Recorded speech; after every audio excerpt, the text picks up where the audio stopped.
ਦੀ Alto ਲੈਂਦੇ ਨੇ ਬੇਵਕੂਫ ਬੰਦੇ ਨੇ ਜਿਹੜਾ ਆਲਟੋ ਦਾ ਜ਼ਿਹਨ ਬਣਾ ਕੇ ਆਉਂਦੇ ਨੇ। ਅਸੀਂ ਉਹਨਾਂ ਦਾ ਦਿਮਾਗ ਠੀਕ ਕਰੀਦਾ, ਉਹਨਾਂ ਨੂੰ ਸਮਝਾਈਦਾ।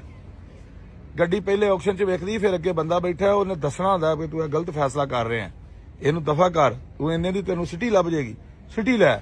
ਇਹ ਸਿਟੀਆਂ ਤਾਂ ਇੰਨੀਆਂ ਵਿਕਦੀਆਂ ਨੇ, ਪੈਸੇ ਲੋਕਾਂ ਨੇ ਭਰਨੇ ਨੇ।